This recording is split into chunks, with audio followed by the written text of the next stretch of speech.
The Horse and His Boy by C.S. Lewis. Chapter 6. Shasta Among the Tombs. Shasta ran lightly along the roof on tiptoes. It felt hot to his bare feet. He was only a few seconds scrambling up the wall at the far end. When he got to the corner, he found himself looking down a narrow, smelly street. And there was a rubbish heap against the outside of the wall, just as Corin had told him. Before jumping down, he took a rapid glance around to get his bearings. Apparently, he had now come over the crown of the island hill on which Tashbaan is built. Everything sloped away before him, flat roofs below flat roofs, down to the towers and battlements of the city's northern wall. Beyond that was a river, and beyond the river a short slope covered with gardens. But beyond that again, there was something he had never seen the like of. A great yellowish-grey thing, flat as a calm sea, and stretching on for miles. On the far side of it were huge blue things, lumpy but with jagged edges, with some of them with white tops. "The desert! The mountains!" thought Shasta. He jumped down onto the rubbish and began trotting downhill as fast as he could in a narrow lane, which soon brought him into a wider street where there were more people. No one bothered to look at a little ragged boy running along on bare feet. Still, he was anxious and uneasy until he turned a corner and there saw the city gate in front of him. Here he was pressed and jostled a bit, for a good many other people were also going out, and on the bridge beyond the gate the crowd became quite a slow procession, more like a queue than a crowd. Out there, with clear running water on each side, it was deliciously fresh after the smell and heat and noise of Tashbaan. When once Shasta had reached the far end of the bridge, he found the crowd melting away. Everyone seemed to be going either to the left or the right along the riverbank. He went straight ahead, up a road that did not appear to be much used, between gardens. In a few places he was alone, and in a few paces he was alone, and a few more brought him to the top of the slope. There he stood and stared. It was like coming to the end of the world, for all the grass stopped quite suddenly a few feet before him, and the sand began. Endless level sand on a seashore, but a bit rougher because it was never wet. The mountains, which now looked further off than before, loomed ahead. Greatly to his relief, he saw, about 5 minutes' walk away on his left, what certainly must be the tombs, just as Bree had described them. Great masses of mouldering stone shaped like gigantic beehives, but a little narrower. They looked very black and grim, for the sun was now setting right behind them. He turned his face west and trotted towards the tombs. He could not help looking out very hard for any sign of his friends, though the setting sun shone on his face so that he could hardly see anything. And anyway, he thought, of course they'll be round the far side of the farthest tomb, not this side where anyone might see them from the city. There were about 12 tombs, each with a low arched doorway that opened into absolute blackness. They were dotted about in no kind of order, so that it took a long time going round this one, going round that one, before you could be sure you'd looked around every side of every tomb. This is what Shasta had to do. There was nobody there. It was very quiet here, out on the edge of the desert. And now the sun had really set. Suddenly, from behind somewhere, there came a terrible sound. Shasta's heart gave a great jump, and he had to bite his tongue to keep from screaming. Next moment, he realized what it was. The horns of Tashbaan, blowing for the closing of the gates. "Don't be a silly little coward," said Shasta to himself. "Why, it's only the same noise you heard this morning." But there is a great difference to a noise heard letting you in with your friends in the morning, and a noise heard alone at nightfall, shutting you out. And now the gates were shut, he knew there was no chance of the others joining him that evening. Either they're shut up in Tashbaan for the night, thought Shasta, or else they've gone on without me. It's just the sort of thing Aravis would do. No, Bree wouldn't. Oh, he wouldn't now, would he? In this idea about Aravis, Shasta was once more quite wrong. She was proud and could be hard enough, but she was true as steel and would never have deserted a companion, whether she liked him or not. Now that Shasta knew that he would have to spend the night alone, it was getting darker every minute, he began to like the look of the place less and less. Oh. There was something very uncomfortable about those great, silent shapes of stone. He had been trying his hardest for a long time not to think of ghouls, but he couldn't keep it up any longer. Oh, help! He shouted suddenly, for that very moment he felt something touch his leg. I don't think anyone can be blamed for shouting if something comes up from behind and touches him, not in such a place at such a time when he was frightened already. Shasta, at any rate, was too frightened to run. Anything would have been better than being chased round and round the burial places of the ancient kings, with something he dared not look at behind him. Instead, he did what was really the most sensible thing to do. He looked round, and his heart almost burst with relief. What had touched him was only a cat. The light was too bad now for Shasta to see much of the cat, except that it was very big and very solemn. It looked as if it might have lived for long, long years among the tombs alone. Its eyes made you think it knew secrets that it would not tell. Puss, puss, said Shasta. I suppose you're not a talking cat? The cat stared at him harder than ever. Then it started walking away, and of course Shasta followed it. It led him right through the tombs, out on the desert side of them. There it sat down, bolt upright, with its tail curled around its feet, its face set towards the desert, towards Narnia in the north, as still as if it were watching for some enemy. Shasta lay down beside it, with his back against the cat and his face towards the tombs, because if one is nervous, there's nothing like having your face towards danger and having something warm and solid against your back. The sand wouldn't have seemed very comfortable to you, but Shasta had been sleeping on the ground for weeks and hardly noticed it.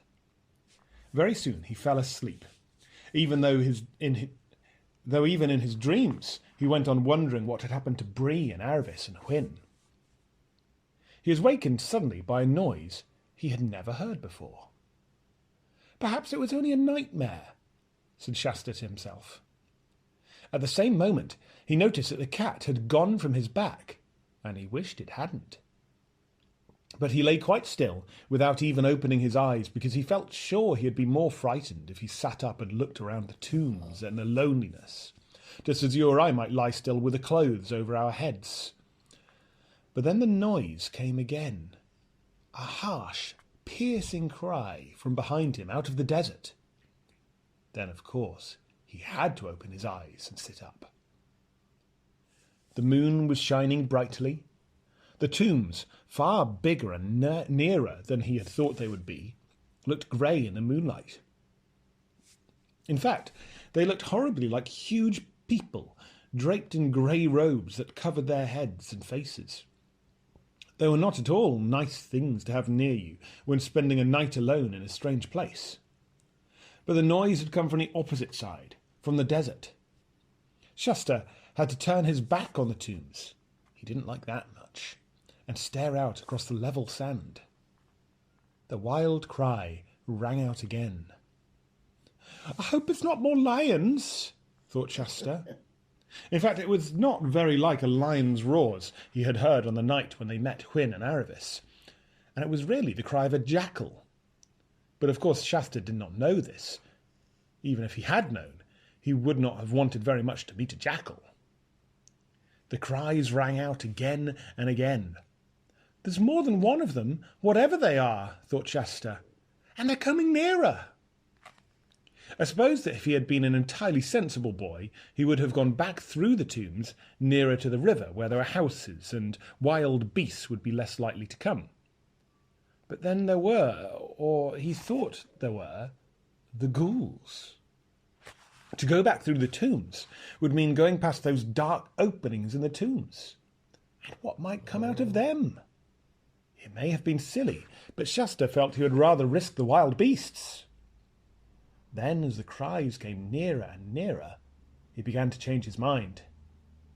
He was just going to run for it, when suddenly, between him and the desert, a huge animal bounded into view.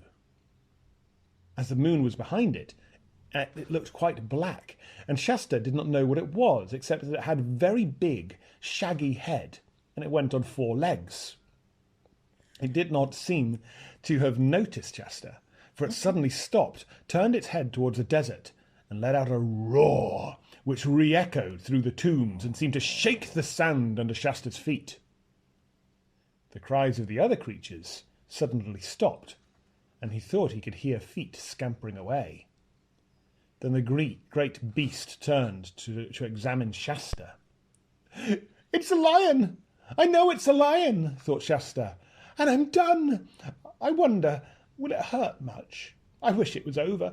Oh, I wonder, does anything happen to people after they're dead? Oh, here it comes!"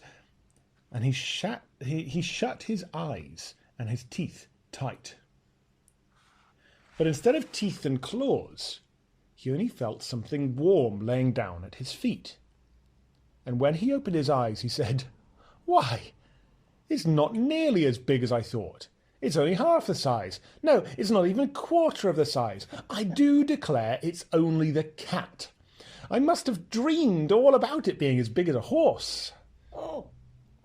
And whether he really had been dreaming or not, what was now lying at his feet and staring him out of the countenance with its big, green, unwinking eyes was the cat, though certainly one of the largest cats he had ever seen.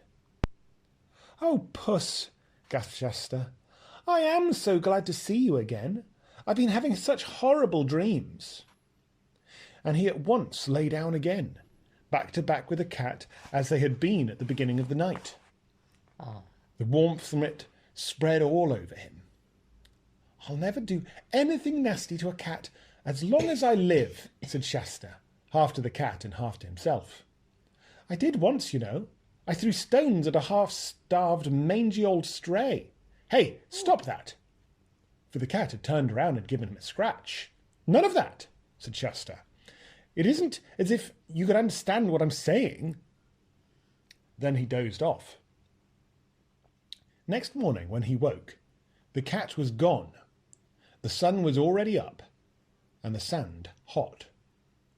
Shasta was very thirsty, sat up, and rubbed his eyes. The desert was blindingly white, and though there was a murmur of noises from the city behind him, where he sat everything was perfectly still. When he looked a little to the left and west, so that the sun was not in his eyes, he could see the mountains on the far side of the desert, so sharp and clear that they looked only a stone's throw away. He particularly noticed one blue height that divided into 2 peaks at the top, and decided that must be Mount Pyre. "That's our direction, judging by what the raven said," he thought. "So I'll just make sure of it, so as to not waste any time when the others turn up." So he made a good, deep, straight furrow with his foot, pointing exactly to Mount Pyre. The next job, clearly, was to get something to eat and drink. Shasta trotted back through the tombs. They looked quite ordinary now, and he wondered how he ever could have been afraid of them. And down into the cultivated land by the river's side. There were a few people about, but not very many, for the city gates had been opened several hours, and the early morning crowds had already gone in. So he had little difficulty going in and doing a little raiding, as Bree called it. It involved a climb over a garden wall, and the results were 3 oranges, a melon, a fig or 2, and a pomegranate. After that he went down to the river bank, but not too near the bridge, and had a drink. The water was so nice that he took off his hot, dirty clothes and had a dip. For of course Shasta, having lived on the shore all his life, had learned to swim almost as soon as he had learned to walk.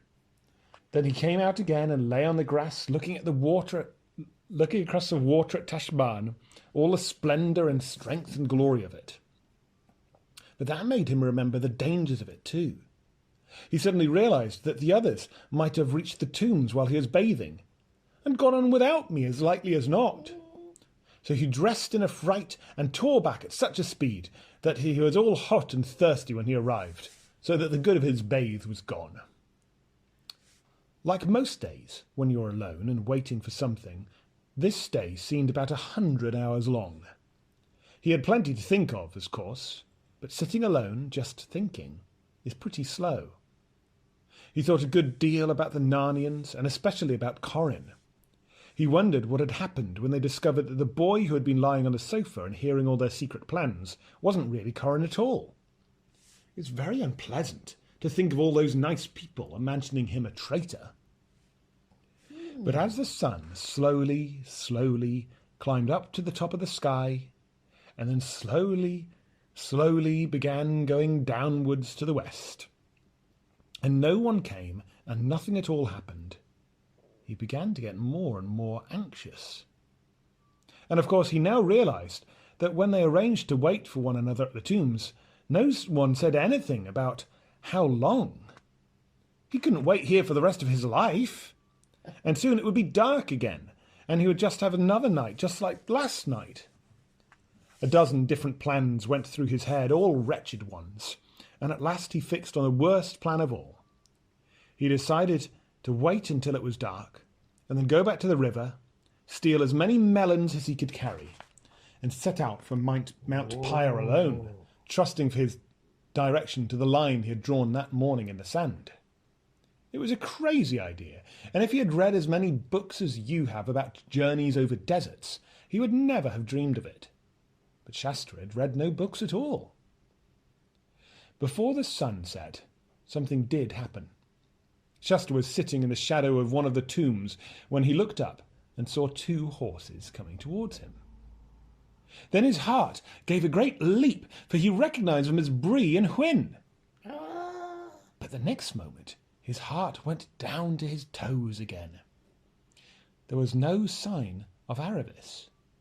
The horses were being led by a strange man, an armed man pretty handsomely dressed like an upper slave in a great family. Bree and Hwin were no longer got up like pack horses, but saddled and bridled. What could it all mean? It's a trap, thought Shasta. Somebody has caught Aravis, and perhaps they've tortured her, and she's given the whole thing away.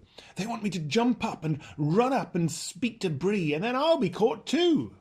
And yet, if I don't, I may be losing my only chance to meet the others. Oh, I do wish I knew what had happened. And he skulked behind the tomb, looking out every few minutes and wondering which was the least dangerous thing to do.